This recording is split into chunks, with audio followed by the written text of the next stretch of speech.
Megacon!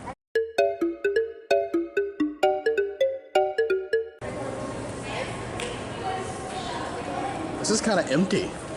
I'm used to Comic-Con where there's so many lines, like, odd. Excited, but odd. We're in! We're in! And that was ridiculously easy. Funko exclusives are incredible. Love about conventions is all these independent artists. I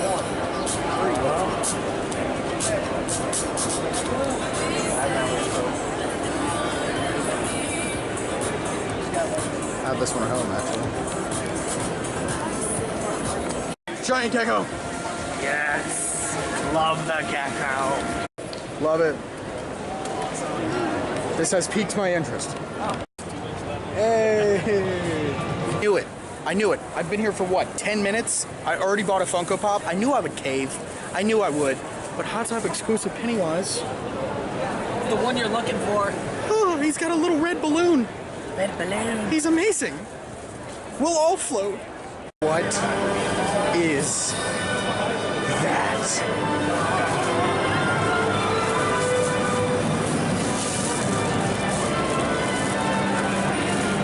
That's incredible. That is awesome. Yeah. Tommy walked in front of my shot, you jerk. That's awesome. The other thing that's pretty darn cool.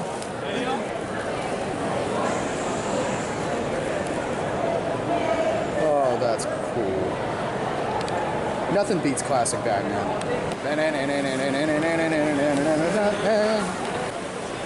Who are you gonna call? Ghostbusters!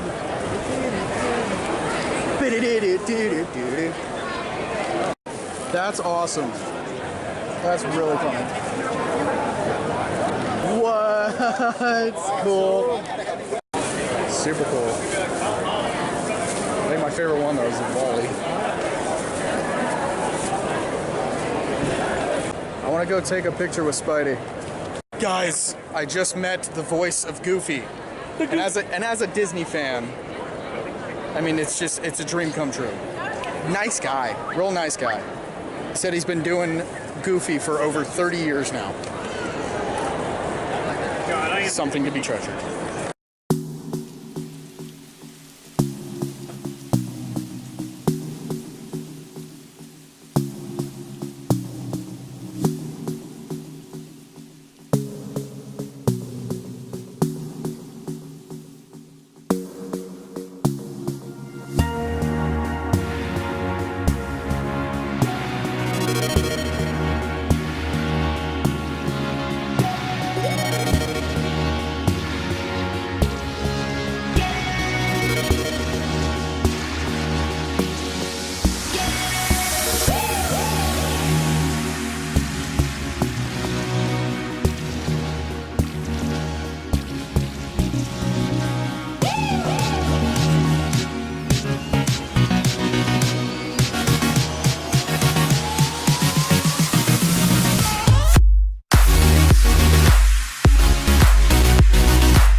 aside from that, it's pretty much the same thing. You know, I guess one person can make a difference. Enough said.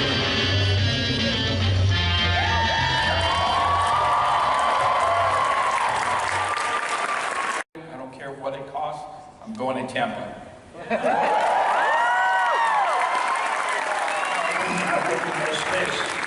Honestly, we got in here a little after 3 in the morning. I am so dead-ass tired, and this guy's on the plane. Hey, out here, let's go. Where are the fans? And I go, Stan, they're sleeping. Wake them up. So yeah, so he's been on this high since this morning. Look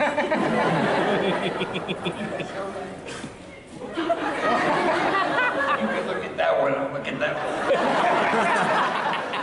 That ought to be over there so we can see it. You don't have to strain your neck. Maybe we should have somebody move that. We'll have it up against the wall right there. Now let's get serious. These people didn't come here to just hear you talk about that film. They're talking about you.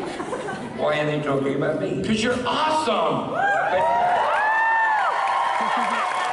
But we all know that. Off we go into the wild blue yonder. Okay? No, I like that one. No, they don't know that. Educate them. All right. Oh, 'tis little Mary Cassidy, the cause of all me misery, the reason that I am not now the boy I used to be. Oh, she beats the beauties all that you read about in history. Shouldn't half the countryside's as lost to her as me. Now that goes on for 30 stanzas and I'm not going to read it. There you go.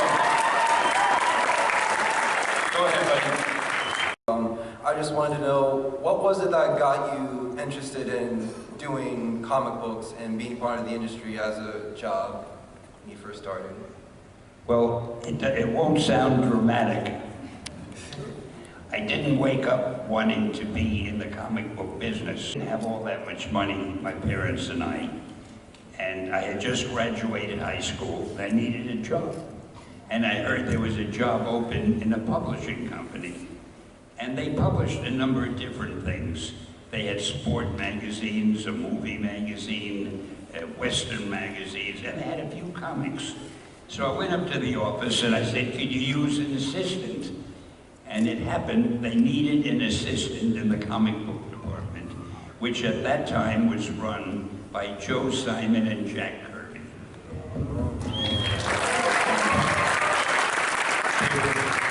A couple of very impressive guys when I met them, because I had read Captain America, and here I was face to face with the two guys who created them. So my job was to erase the pages after they did them. You know, they did them in ink, and you had to erase the pencil lines under the ink.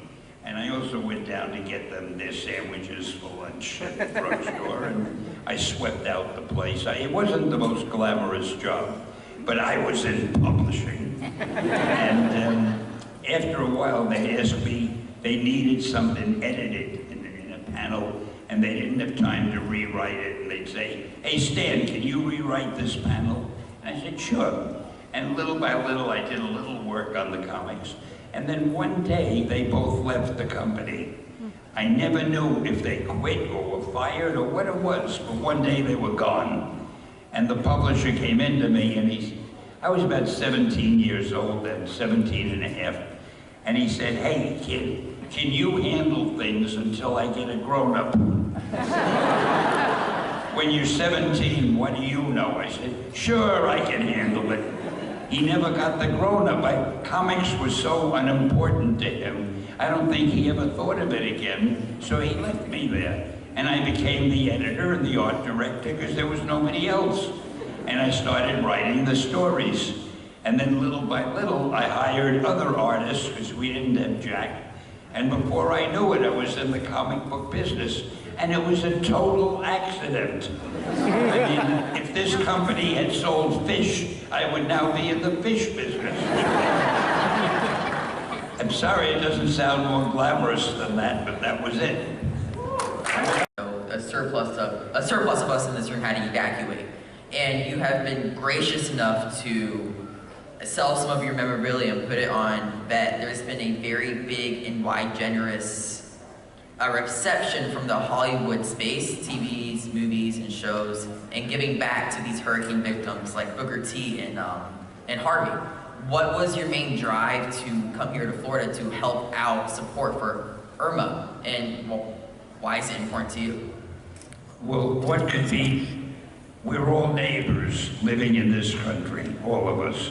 You help your neighbor. What could be more important when there's a disaster in any area, in any neighborhood, than to come and help out? Or if you can't come, to find some way to help out. It would be very conceited if I said I think my being here is helping, but I still felt I wanted to be here to lend whatever sort of support I could. I'm sorry I had to bring him, but nothing is perfect. Right there. I'm sorry, I forgot about you. Go ahead. Hi, Stan. It's an honor to meet you. Thank you. My question is, how do you feel inspiring so many generations with such amazing characters like Spider-Man, the X-Men, and the Avengers? He mentioned a lot of scripts. What did he say? How do you feel you inspiring so many generations to enjoy? Well, I never think of it as the fact that I've inspired generations, but let me put it this way. I've had a hell of a lot of fun myself writing and editing and presenting these stories. And if the readers enjoy them as much as I do, I'm happy as hell. No,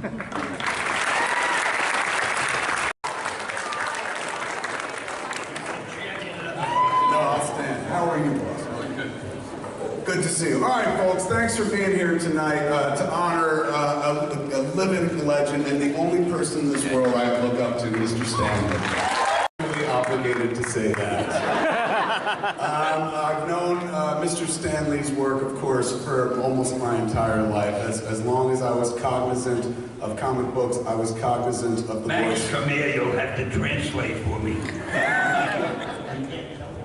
No worries, I'll get loud here. So, I'm just saying nice things about you. Sit tight, it happens.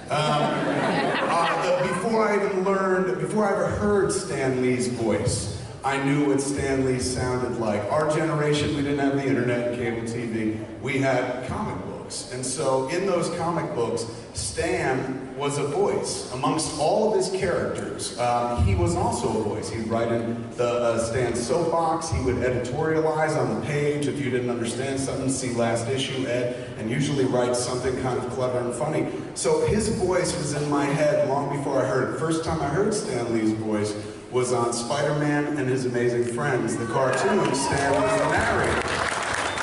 And I watched, I think, at a young age, maybe I was 12 at that point or something like that. And when, the voice would come on, "Hi, Spider friends, this is Stan Lee." And he sounded exactly like he read to me on the page. Years later, 13, 14 years later, I would meet Mr. Stan Lee in real life when we made a movie called Mallrats.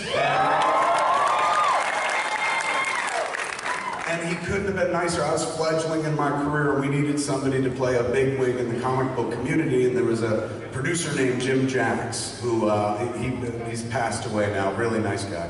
And he read the script and he goes, "Who is this part supposed to be?" And I said, "Well, it would be like a Stan Lee type character in the world of comic books." And he goes, "Why don't you just write it for Stan Lee?" And I was like, "I don't know Stan Lee." He goes, "Well, I do." And I was like, "Hollywood is good." So we reached out to Stan, and Stan agreed to be in the movie. Started a very long, wonderful friendship where I actually got to meet an artist who influenced my entire life. The work of Stan Lee taught me to be a good person. I was an altar boy, and the Catholic Church didn't even teach me to be a good person. It was reading Stan's work. It's always better to be good than bad. Yes, there will be villains in the world, and yes, they have plans, and sometimes for a moment it looks like they're winning the battle, but they never win the war because goodness always comes out on top. Do the right thing. These are the things, the simple moral platitudes that were instilled in me by this man and his work. So any chance I get to share any space breathing space or stage space with Stan Lee. Interrupt my panel. Yes. I am always there to do that very thing. And Stan has graciously agreed to be in our next movie, Jay and Silent Bob Reboot. So.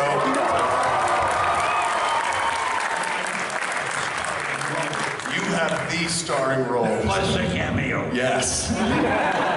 You get 2 roles in the movie.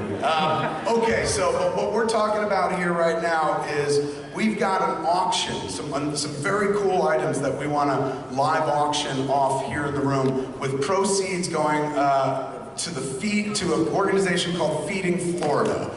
They're the people who are helping people recover from Hurricane Irma. Right. So we have a lot of 5 items and escalating importance and fun. So we're gonna auction them right here in the room and whatnot. No pressure if you don't have the loot and stuff, but if you have some loot, some extra loot, some of these prizes they're all incredible one and only prizes. One of them is a once in a lifetime. Should I announce what all 5 are and then do the bidding? That way somebody doesn't overbid on the first one and the last item is better. They're like, why don't you fucking say something, fat man? I know the auction game. Okay, so what we're gonna do is thanks for having me. My mom lives here, so it's very easy. Okay, so just to let you know, here are the 5 items we're going to be auctioning off. Every one of them involves our hero, Mr. Stan Lee. Number 1, we have a signed lithograph. Amazing Spider-Man with Stan Lee lithograph with art by superstar artist and a really sweet guy, Humberto Ramos. So that piece is the first piece, the signed lithograph. Number 2, we got a skateboard. A Santa Cruz skateboard that it says Stan Lee is gonna sign live right here on stage. So if you win the skateboard, you bring it up and Stan's gonna personalize it right here in front of you. So that's a very cool prize as well. The next 2 prizes are comic books. 2 high-grade CGC comic books. Let me tell you what they are. Venom number 6, CGC graded 9.6, signed by Mr. Stan Lee. And Amazing Spider-Man Renew Your Vows number 2, exclusively signed by Stan Lee, J. Scott Campbell cover. And that's a CGC 9.8. So those are the first 4 items, very cool, but here's the mother of all items, the grand prize, the last thing we're gonna be auctioning off. Once in a lifetime, ladies and gentlemen, dinner with Stan Lee tomorrow night. So that's the big one. Who pays for it? They pay for it, that's the cool thing. Okay, so we've got the items, everybody knows what we're gonna be looking at here. How they traditionally do auctions is I'm gonna start with a figure, throw it out there. If you've got a bid, we'll jump bids make it easy, 50 bucks. So we'll start at 50 for like the first 4, and if you want to raise, every time we raise it, that's raising it another 50 bucks. I'll try to keep the math totals, but honestly, I'm baked, I'm not prepared to do math, so might need some help from the audience. All right, we just got out of the panel of Stan Lee. What'd y'all think? Awesome. Oh my God. That was a great panel. Wonderful. I mean, I bet 3K at the dinner. amazing guests. Kevin Smith, man. Kevin Smith jumping in on that, wasn't expecting. God. I knew he was in town, knew he was at the convention, was not expecting him to come in. What an amazing panel. Just the auction was fun. Raised a whole heck of a lot of money for Feeding Florida. Probably about 30 grand just got raised for Feeding Florida. Incredible. Speaking of incredible, so was the convention. And to that, I bid adieu. Goodbye. Cool.